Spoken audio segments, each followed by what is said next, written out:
Hello friend, this is मंजिल। हिंदी में एक कहावत है कि अगर आप पैसे को बचाएंगे तो कल यही पैसा आपको बचाएगा। दोस्तों, बचपन में क्या होता था कि हम लोग हमारे पास जो भी पैसे होते थे या फिर हमारे माँ हमें पैसे देती थी या फिर हमें सगा संबंधी से जो भी पैसे मिलते थे, तो उस पैसे में से कुछ पैसे हम लोग क्या करते थे, गुल्लक में जो गुल्लक होता था उसमें जमा करते रहते थे, उसमें हम लोग डालते रहते थे पैसे। ठीक है, डालते रहते थे और जब हम लोग का अर्जेंट का टाइम होता था, इमरजेंसी का टाइम होता था, जब हम लोग को चाहिए होता था, तो उस समय हम लोग धीरे धीरे करके जो जमा किया हुआ पैसा है उसमें से फोड़ के हम लोग निकाल लेते थे। तो पीएफ का कॉन्सेप्ट भी दोस्तों कुछ इसी प्रकार से काम करते हैं। दोस्तों, आप कोई भी कंपनी में काम करते हो, चाहे आप प्राइवेट कंपनी में करते हो या फिर नॉन प्राइवेट गवर्नमेंट कंपनीज में काम करते हो, आपका पीएफ जो है ऑलवेज डिडक्ट होते रहता है। तो जब भी आप स्टार्टिंग में कोई भी कंपनी ज्वाइन करते हो दोस्तों, तो आप लोगों ने पीएफ के बारे में ज़रूर सुना होगा कि लोगों को चिल्लाते हुए पीएफ पीएफ बोलते हुए कि पीएफ का पैसा निकालना है, पीएफ का बैलेंस चेक करना है, पीएफ कितना हो गया, पीएफ के पैसे से ये करना है, घर बनाना है, शादी करना है।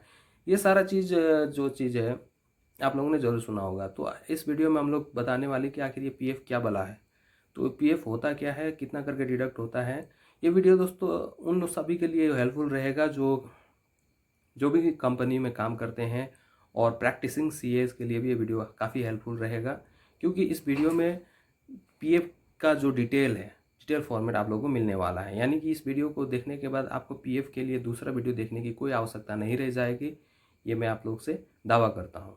तो थैंक यू दोस्तों, शुरू करते हैं अब पीएफ के बारे में। चलिए शुरू करते हैं। दोस्तों, पीएफ जो है उसका पूरा नाम ईपीएफ है। ईपीएफ मतलब employ provident fund. Employ provident fund ये बहुत ही ज़्यादा भरोसेमंद और बहुत ही ज़्यादा इसको उम्दा माना जाता है, क्योंकि ये म्यूचुअल फंड्स वगैरह की तुलना में बहुत ही ज़्यादा ये भरोसेमंद है, क्योंकि इसमें बेनिफिट्स ज़्यादा हैं। एक पीएफ अकाउंट होल्डर को बहुत ज़्यादा बेनिफिट्स मिल जाता है। सबसे पहला बेनिफिट जो होता है वो अच्छा इंटरेस्ट रेट मिल जाता है, जैसे कि 8 to 9% का इंटरेस्ट रेट उसको इन्वेस्टमेंट पे जितना भी उसका सेविंग होता है उस पर मिल ही जाता है पर ईयर के हिसाब से। ठीक है दोस्तों, दूसरा जो बेनिफिट है ये टैक्स फ्री सेविंग है। मतलब इस पर जो अमाउंट अंत में बनता है, रिटायरमेंट के टाइम पे आपको जो इतना अमाउंट मिलता है वो अमाउंट पे कभी भी टैक्स नहीं लगता है। ये टैक्स फ्री है, टैक्स फ्री सेविंग है। ये एग्जाम यानी ई के अंतर्गत आता है, यानी कि टैक्स फ्री हो जाता है। इसमें रिस्क बहुत ही कम है दोस्तों, क्योंकि इसमें गवर्नमेंट का बैकअप मिल जाता है और इसको हैंडल करना बहुत ही आसान है। बहुत ही विड्रॉ करना इसका प्रोसेस भी बहुत ही अच्छा है। विड्रॉ प्रोसेस को जानने से पहले हम लोग जानेंगे कि इसका एप्लीकेबिलिटी, ये पीएफ अकाउंट जो है कौन सी कंपनी प्रोवाइड करती है, उसका क्या कंडीशन है, पीएफ अकाउंट काटने का, पीएफ पैसा काटने का क्या कंडीशन होता है, उसके बारे में हम लोग जानेंगे। तो एप्लीकेबिलिटी की बात करें तो दोस्तों, जिस भी कंपनी में एम्प्लॉय यानी कि जो कर्मचारी हैं, कर्मचारियों की संख्या 20 से ज़्यादा है, तो 20 से ज़्यादा है तो ये पीएफ अकाउंट काटना होता है, और 15,000 से जिसका सैलरी कम है उसका पीएफ अकाउंट काटना ज़रूरी हो जाता है। हालांकि ये कंपनियां क्या करती है कि सारे एम्प्लॉय को ये बेनिफिट देती है, पीएफ अकाउंट के लिए पीएफ अकाउंट का बेनिफिट दे देती है, और जिससे दो प्रकार के अकाउंट होते हैं। एक होता है पीएफ के अंतर्गत आपका जो ईपीएफ है उसके अंदर दो अकाउंट आ जाता है। एक होता है ईपीएफ, दूसरा होता है ईपीएस, यानी कि एम्प्लॉय प्रोविडेंट फंड, और ईपीएस यानी कि एम्प्लॉय पेंशन स्कीम। ये ईपीएफ अकाउंट के अंतर्गत ही दो अकाउंट आ जाता है। यानी कि जैसे कि आपका सैलरी किसी किसी कंपनी में दोस्तों जो 12% के हिसाब से कटती है, महीने मंथली पर मंथ 12% के हिसाब से आपका सैलरी जो भी है उसका 12% कट के आपका पीएफ अकाउंट में जोड़ा जाता है। और किसी किसी कंपनी में फिक्स रहती है कि 1800 पर महीना, तो उस हिसाब से कैलकुलेशन होती है और उसी हिसाब से आपका डिपॉजिट होते रहता है, सेविंग्स होती रहती है। तो विड्रॉल प्रोसेस की अगर बात करें दोस्तों, तो विड्रॉल प्रोसेस में क्या है कि आप 100% पैसा तभी निकाल सकते हैं जब रिटायरमेंट हो। मतलब रिटायरमेंट यहाँ कंसिडर की जाती है 58 ईयर्स की दोस्तों। लेकिन अगर आपको पार्शियल विड्रॉ करना है, यानी 57 ईयर्स में आप पार्शियल कुछ 90% ही अमाउंट विड्रॉ कर सकते हैं पीएफ का। लेकिन आपको 100% विड्रॉ तभी कर पाएंगे जब रिटायरमेंट का प्लान हो। और दूसरा बात, आपको ये अमाउंट तभी 100% आप विड्रॉ कर सकते हैं पीएफ अकाउंट से जब आप रेजिग्नेशन देते हैं किसी कंपनी में। जो भी कंपनी में आप जॉब कर रहे हैं उस कंपनी में आप रेजिग्नेशन दे देते हैं, तो पीएफ का सभी पैसे आप विड्रॉ कर सकते हैं।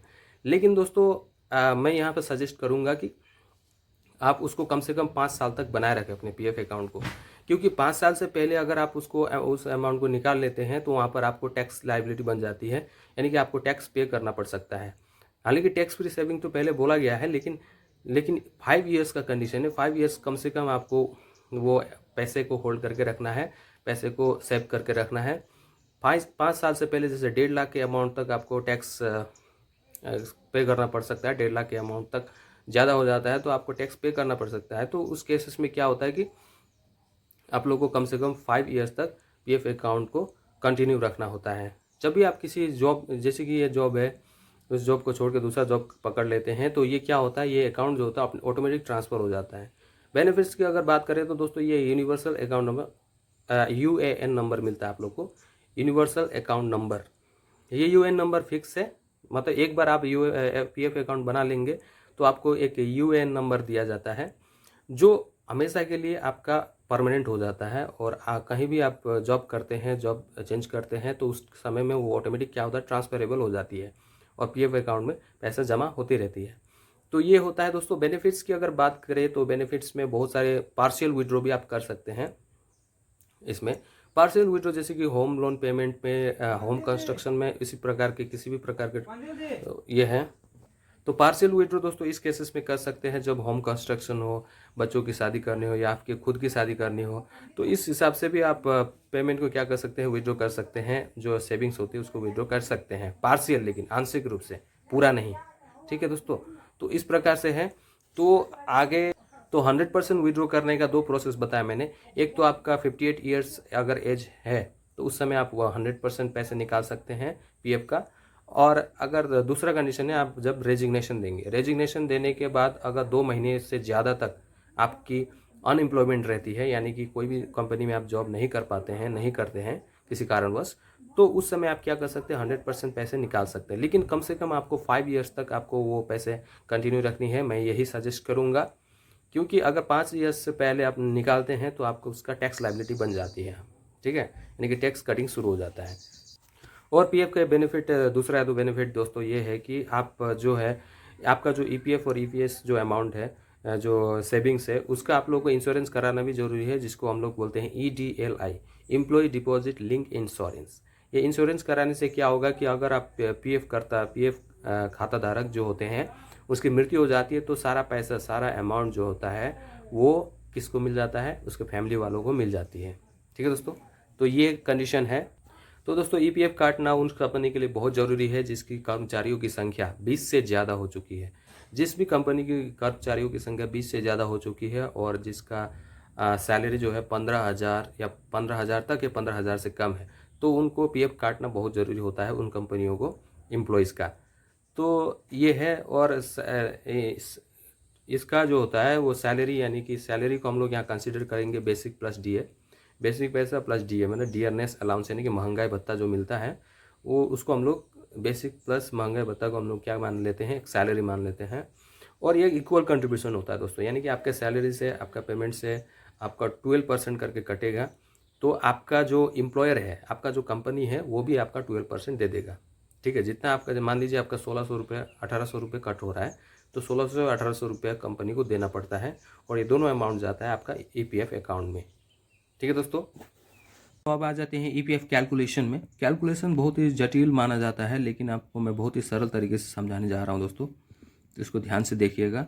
सबसे पहले बात करता हूं दोस्तों कि ईपीएफ का जो इंटरेस्ट रेट है दोस्तों, वो 2020 से 2021 के लिए ये 8.5% अभी फ़िलहाल है। वो हर ईयर गवर्नमेंट पॉलिसी के अनुसार चेंज होती रहती है ये। तो दोस्तों आज हम लोग बात करने वाले हैं ईपीएफ कैलकुलेशन के बारे में। और ये कैलकुलेशन दोस्तों करने से पहले हम लोग को ये मालूम होना पड़ेगा कि एम्प्लॉय कौन है, एम्प्लॉयर कौन है। एम्प्लॉय जो आप काम करते हैं, काम करने वाला एम्प्लॉय है, ठीक है, कर्मचारी है। एम्प्लॉयर मतलब कंपनी या कंपनी का जो हेड होता है वो एम्प्लॉयर है। तो हम लोग को किस प्रकार से, हम लोग एम्प्लॉय के पास एक ही अकाउंट रहता है, ईपीएफ, एम्प्लॉय प्रोविडेंट फंड का, जिसका हम लोग का सैलरी, यानी सैलरी को हम लोग यहाँ कंसिडर करेंगे बेसिक प्लस डीए को।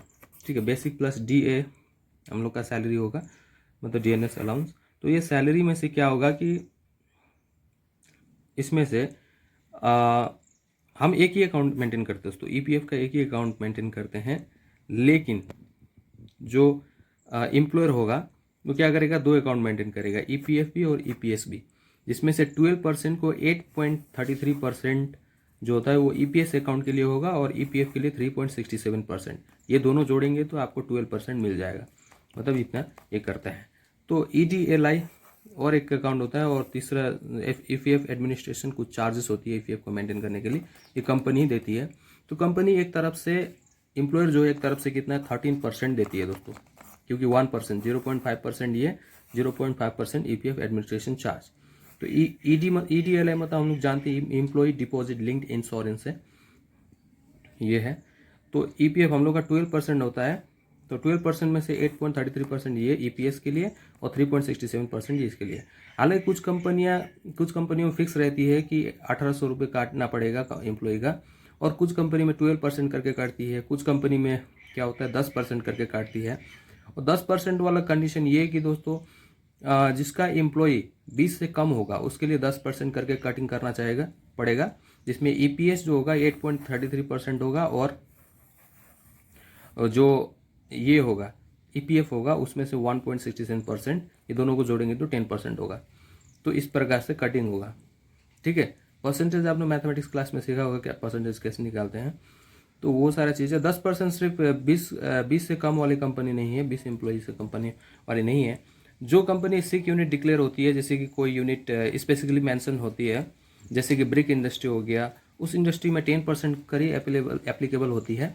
हालांकि ज़्यादातर मैक्सिमम कंपनीज में दोस्तों होती है 12% करके, 12% करके ही कटिंग होता है, जिसमें ईपीएस में 8.33 ये फिक्स रहता है, ये चला जाता है, बाकी का अमाउंट आपके ईपीएफ अकाउंट में चला जाता है, जिसमें से ईडीएलआई यानी कि इंश्योरेंस का आपको 0.5% कंपनी खुद देती है, ईपीएफ एडमिनिस्ट्रेशन चार्ज भी एक कंपनी खुद करती है, मतलब एक्चुअली कंपनी 13% करके आप लोग को प्रोवाइड करती है। तो ये तो था नॉर्मल कैलकुलेशन दोस्तों। अब हम लोग जानते हैं थोड़ा सेनेरियो वाइज देखते हैं हम लोग। सेनेरियो 1 और सेनेरियो 2, 2 सेनेरियो होता है डिडक्शन का, यानी कि 15,000 से कम होगा या 15,000 से बराबर होगा तो कैसे करके कटिंग होगा, 15,000 से ज़्यादा होगा तो किस प्रकार से कटिंग होगा, एम्प्लॉय का सैलरी जो है 15,000 से ज़्यादा होगा तो किस प्रकार से कटिंग होगा, डिडक्ट होगा, वो सारा चीज़ हम लोग जानेंगे, ठीक है दोस्तों। तो ये दो सिनेरियो की बात करते हैं दोस्तों। पहला जो सिनेरियो है, उस सिनेरियो में सैलरी एम्प्लॉय कर्मचारी का जो वेतन है वो 15,000 तक या 15,000 से जब कम होगा, ठीक है, उस समय किस प्रकार से पीएफ डिडक्ट होता है, कितना परसेंटेज करके, तो 12% करके डिडक्ट होता है, ठीक है दोस्तों।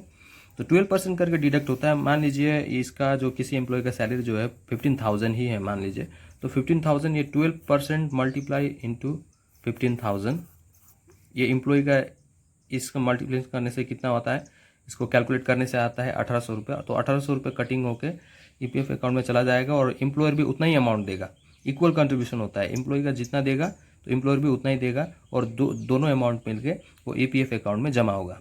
तो इसमें 3.67 का 15% या 15,000 इंटू 8.37 15,000 ये होगा।